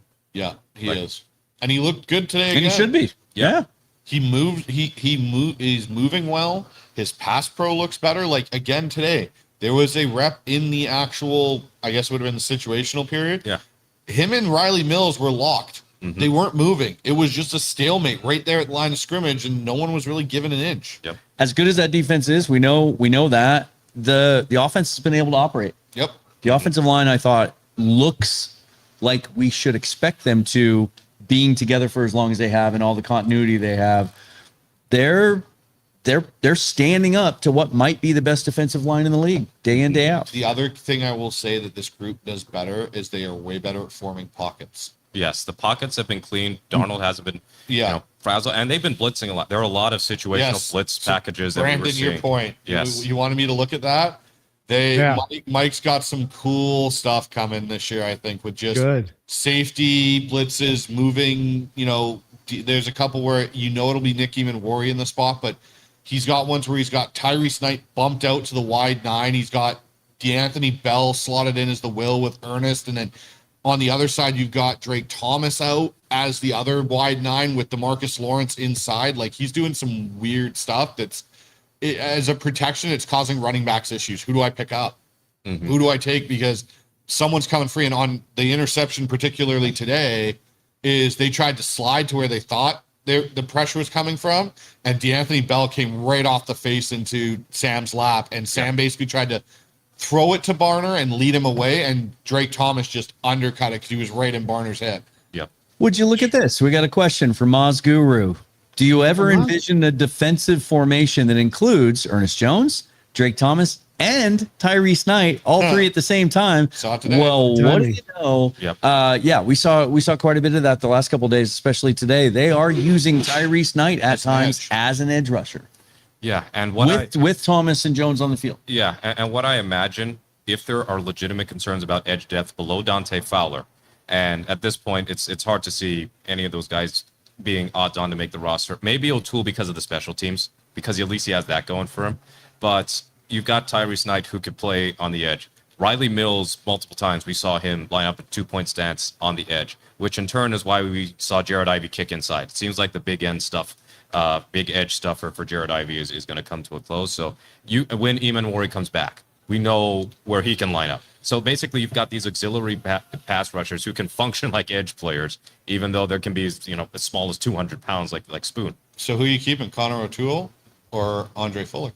Yeah, that's going to be the tough part. That's going to be one of the questions you're sitting there dealing with. Yeah. For me, I'd keep the DB. I think you can make up some of that edge, because we also know that once he's back, we're going to see Nick Wari line up more on the edge as well. Oh, Nick Wari is going to be a fun. So you can chess piece some of that together, I think, and have a couple guys on the practice squad. I don't want to lose those DBs. I just think with the way the direction the league's headed, I think there's more value in some of those guys on the back of the roster, and they might be more appealing to some of these teams on the waiver wire. I just wanted to bring something up from our field goals comment section, because I do have to shout them out. This is from a longtime field goals reader, Enshima, because we said we're going to give you full camp analysis today. And he said, full analysis means full analysis. We don't want no analysis that leaves out Michael Dixon. Does he still look insanely good? Bryce? Unbelievable. He looks freaking great. He had back-to-back punts today, back-to-back punts that Coughing settled inside the 5 as perfectly as you possibly and could. Downed appropriately. Andre Fuller hustled down there. I mean, of course, it's unopposed, but still, he was able to get down there, down it at the 3, and then the offense had to start from that field position. And we noticed in warmups that Dixon and his punting routine. We know that Dixon's got a kind of different punting style than many others because of the Aussie rules background, but he's doing basically a no-step punt. Yeah, he's got a no-step punt where he basically pulls his leg back and just stands there, holds the ball, and goes through, and he punts it about 45 yards like that. Yep. Dune Moose asks, does Jamie Sheriff have a chance to make the 53-man? I think it'd be. See him today. If he's not practicing, he's not making the roster. Yeah, he didn't practice today, but even when he has, they try moving him around a little bit off the edge, still a little bit at off-ball linebacker. I just don't see him make an impact. Yeah. I think if you were to see Jamie Sheriff have an impact, it would have to be kind of what they're asking Tyrese Knight to do. Be that linebacker that we can roll off the edge, but I don't think he's making this roster. I just don't see it. I think he's a guy, again, you can slide through to the practice squad. Yeah, absolutely you can. Your Mariners aren't doing well. Josh Haidt, are you going to ask a question, my friend? Josh is the I don't have enough hard drive space left to I have a new title now. Yeah, he's got his title. We've officially nailed down Josh's title, so we have a acronym for it. Let me get him in here. There's Josh. He does a lot of work over on the Hawks Eye. You saw him on my show a couple weeks ago in terms of the draft and some analytics. So what do you got for us, my friend? Oh, first off, how do you like my Brian Fleury beard? It's good. Yes. Very good. See, Bryce, that's commitment right there, Bryce. That's commitment. Don't even start. My beard has got some growth through it, Brandon. Don't start with me about it. But Looking like a pubescent boy with his first beard growing in over there, Bryce. Oh, don't even start, Brandon. based off of what you guys have been seeing so far, and I'm looking forward to joining you guys tomorrow to take a look at it myself. Yeah. But who do you think would be? I asked Corbin this last night too. Who do you think will be on the 53-man roster on the initial one that they're going to drop down in the second round of waivers to ensure that they stay there and not be, snagged up and stolen by the Vikings and Raiders? The first guy I think of there is Dansby. Dansby, We've talked about this concept a lot this week. That it's been borne out in recent history in the NFL that once the initial, now there's just the one cut down to 53, right? Yeah. All these teams are scrambling to claim players and get their roster set. then you can release someone a week later and there's not a spot for him, right? Because you have to put him on the 53. You can't claim somebody and stick him directly to your practice squad. I just feel like Dansby's that kind of guy. He's going to make plays in the games. He's going to stand out. He's going to do some cool stuff. And that might be one where maybe you keep him on the roster, release Monogany because he's a veteran who's bounced around a little bit, so the demand might not be there.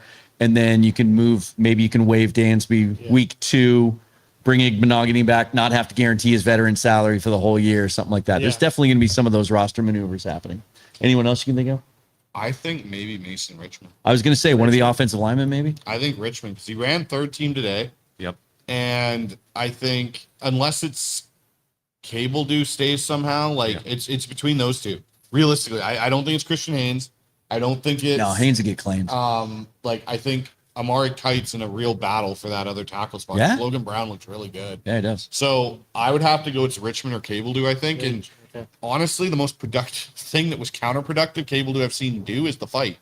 Yeah. Like he didn't even look good in practice today. He got beat. Who ran him over today? Was it Mills or was it? No, it was Gaines. It was Gaines ran him over today, lining up inside, not even from the edge. I did see a rep today where it kind of shows you what the appeal of Bryce Cable Do is.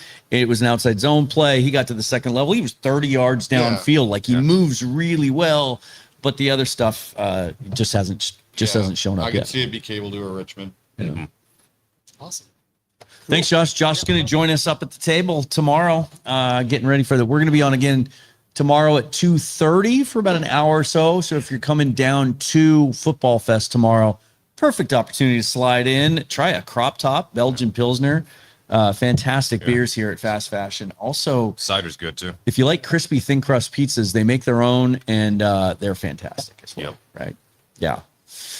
Brandon, what do you expect to see from Football Fest tomorrow? What would some questions be that you have going into that? A little bit more of a formal practice, and we know they're going to have pads on.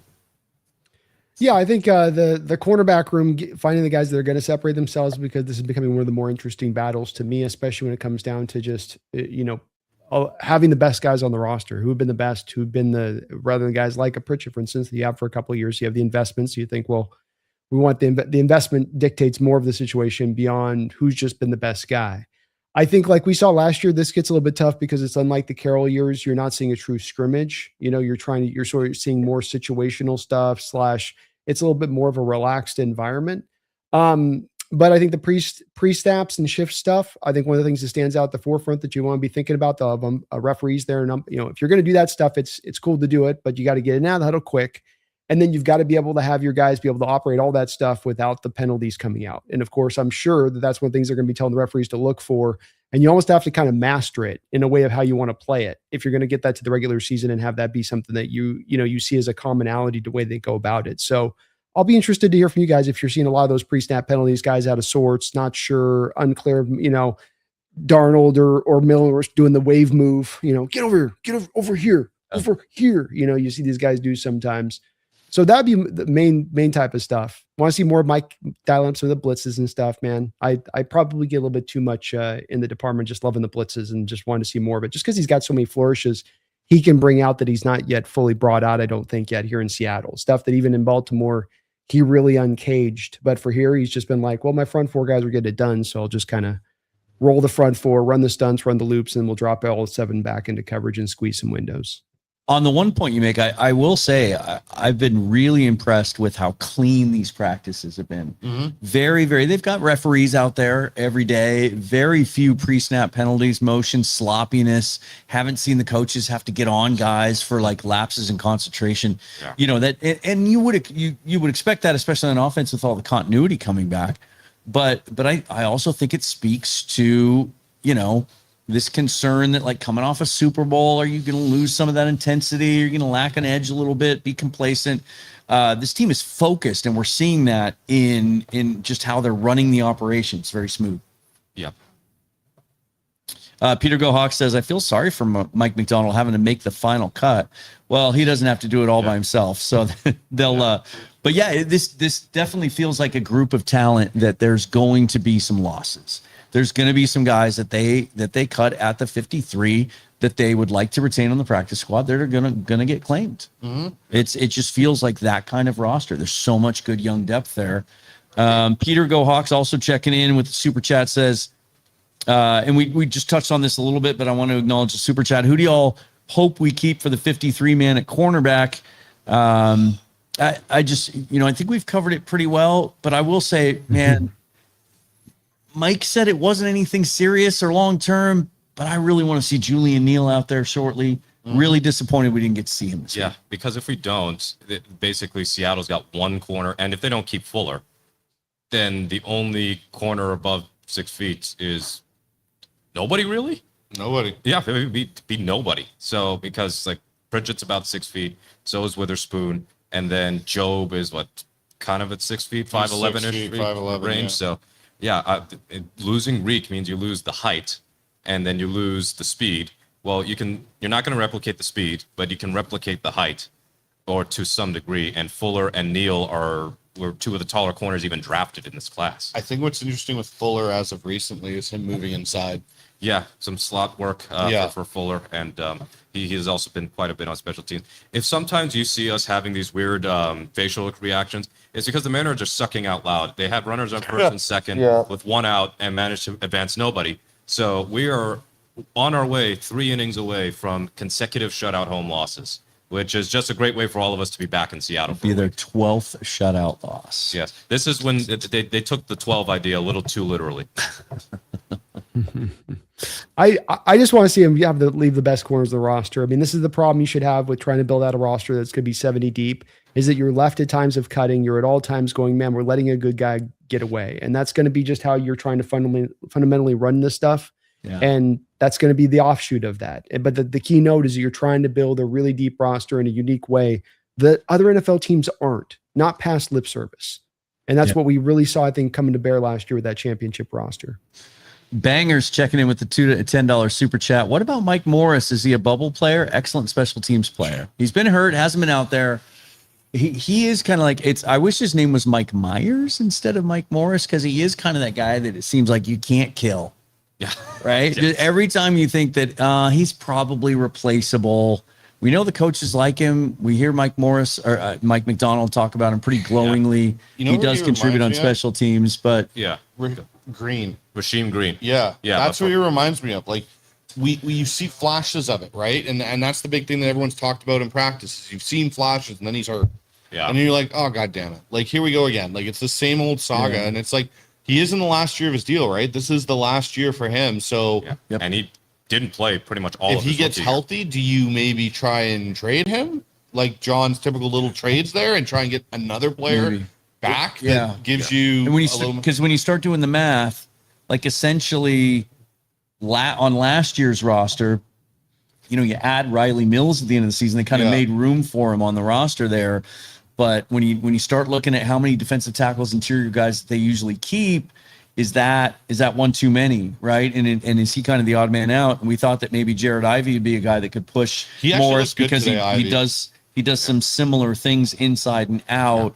But he's been nicked up both training camps now. He needs to get on the field and prove that he can play. And I'd say but to answer your question, I think he's firmly on the bubble. I would. Yeah. I've had him on the bubble the last 2 years and been wildly incorrect. So I might just have to go for 3. I muscle memory say he's not making the team, but for all we know, he's going to make the team again. I'll say he's not going to get re-signed, and they're going to give him a 5-year contract just to prove me wrong extra. Could be dude where that comes down to the numbers game where they just decide, let's just keep the 4, put Ivy on the practice squad, and then we'll use that extra money that we get off that to then keep the extra corner, the extra safety. Because you're going to get locked in with some extra fullbacks. Like Russell's going to make the roster for what he does special teams wise. The fullback you signed is probably keeping the roster. You're probably keeping 3 quarterbacks unless you can move Milrow.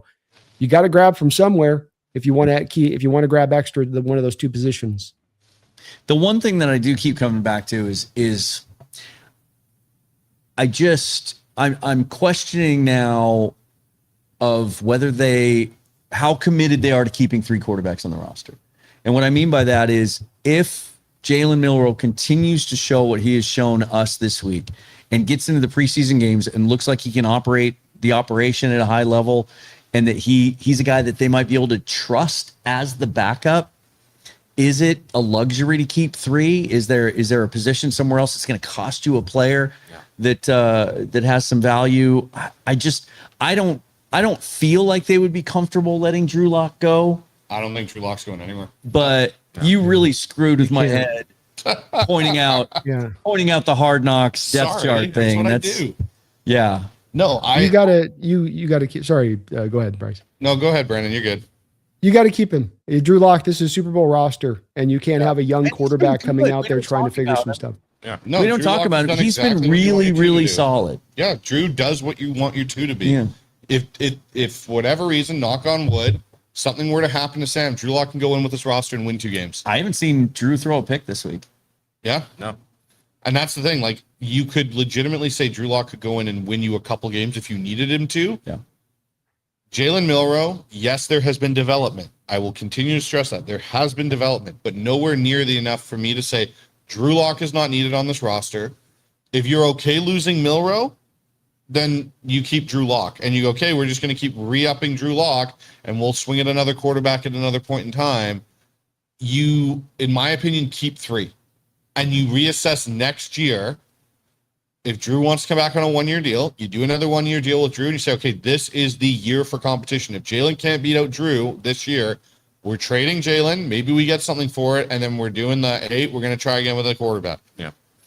Yeah, I could see that. This was probably the last year they do the 3 quarterback thing. Yep. It's kind of a unique situation for the set of circumstances for them to even roster 3 last year. So I expect they'll do it again this year. But beyond that, it's I would imagine that they value having that extra spot for a place of key depth.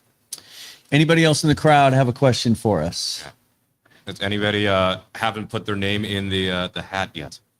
If not, Josh, you want to hand me that cup? Amy, did you put your name in there? If not, I will. Bring me a piece of paper too, Josh. We're gonna. Yeah.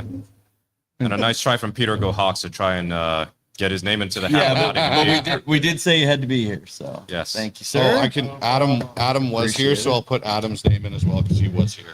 Yeah. Did he ask a question? He didn't. He had to leave prematurely because of a family commitment thing. So. Well, you have to ask a question. Oh, jeez. Yes. Stickler for the rules. Right. Oh, see? No, I can't. Okay. All right. So I've been a season ticket holder since 1984. We were actually season ticket holders the first year. And then, like, I don't know, my dad got really irritated in 82. Sorry, but they suck or whatever, and got rid of them and then got them right back in 84. Had them ever since. And so they're in section 328, row K, seats 1 and 2. Good angle from the corner. All right, I got one here. So my 2 tickets to the Dallas preseason game go to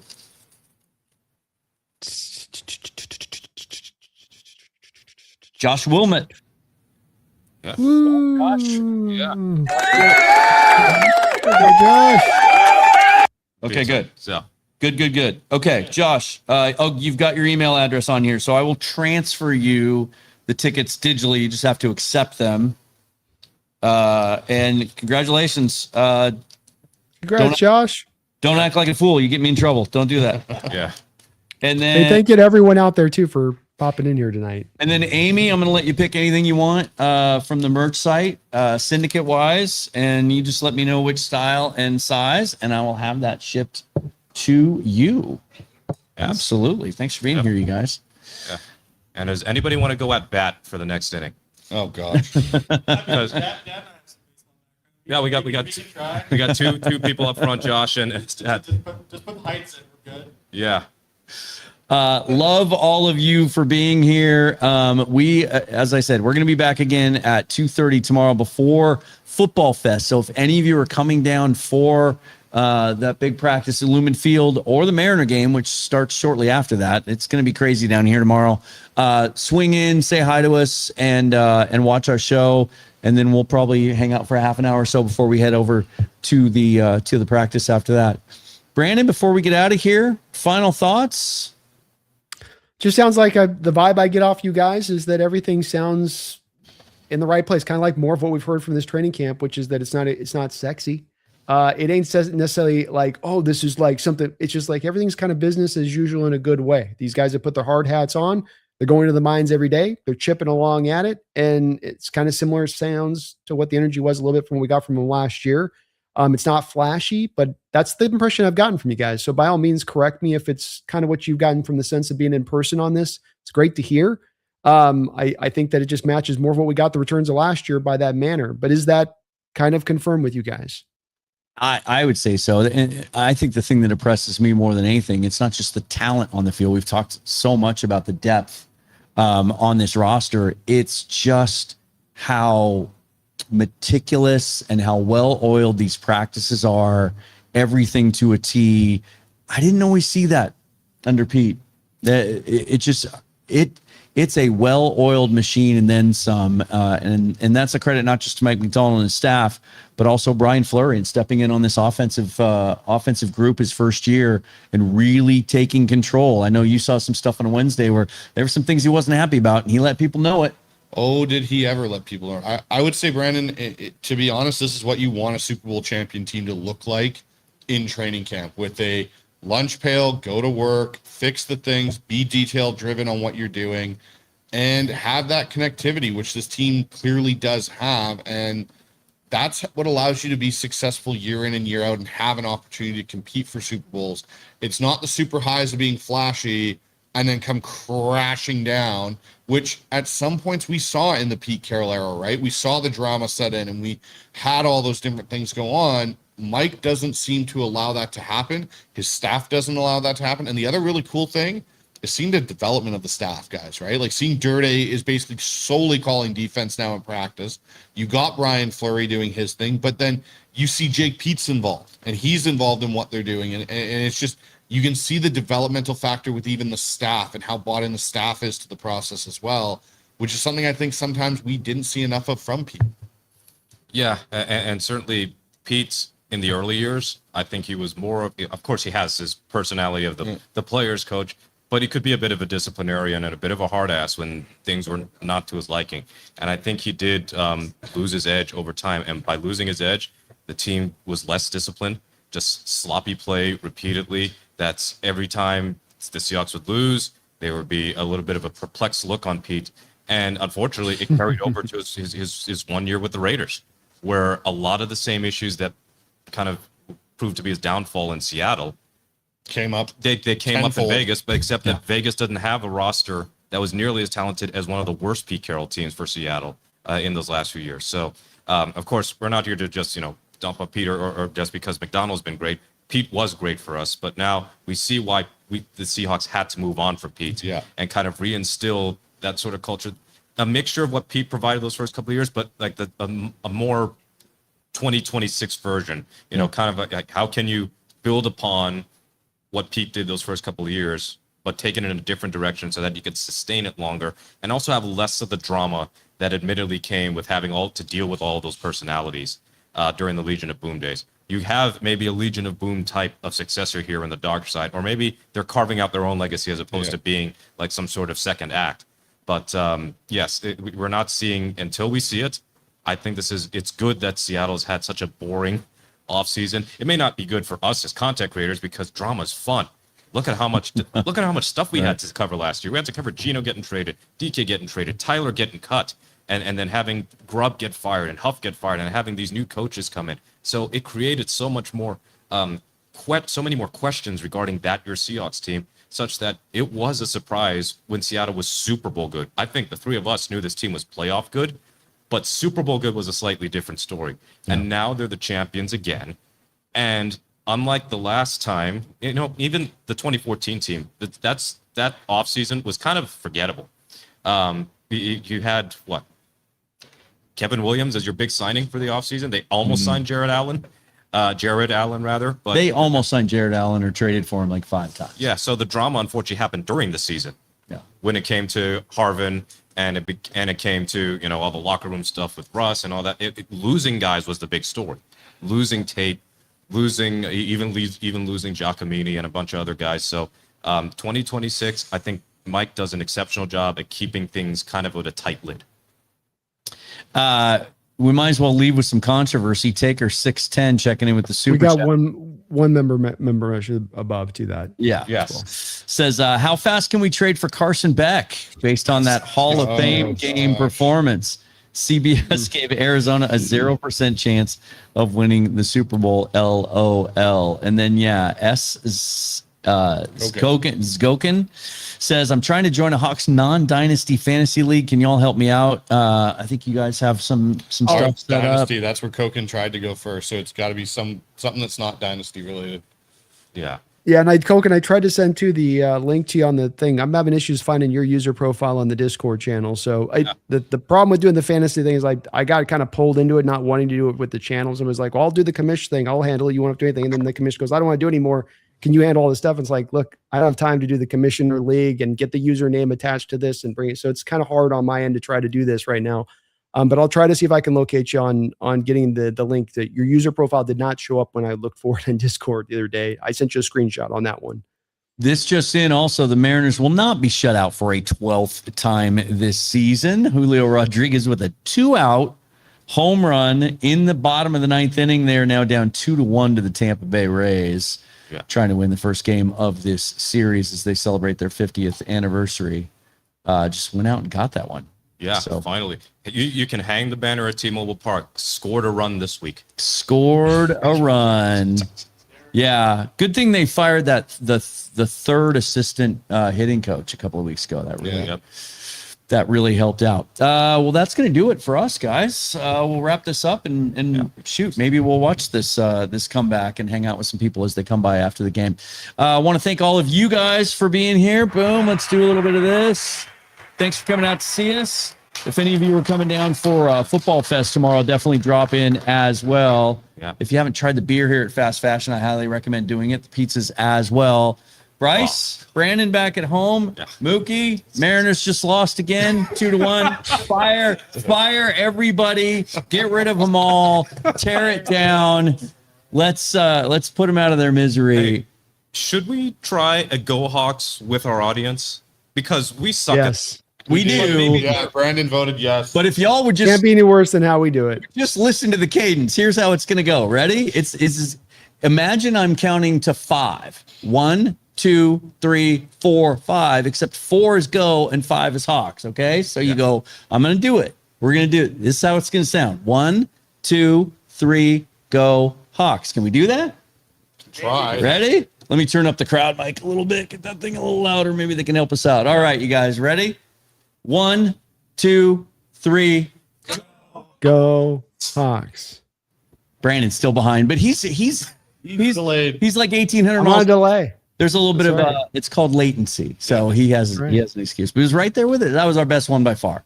Best one. Good one. Done. We'll see you guys tomorrow. Go Hawks. Thanks for being with us.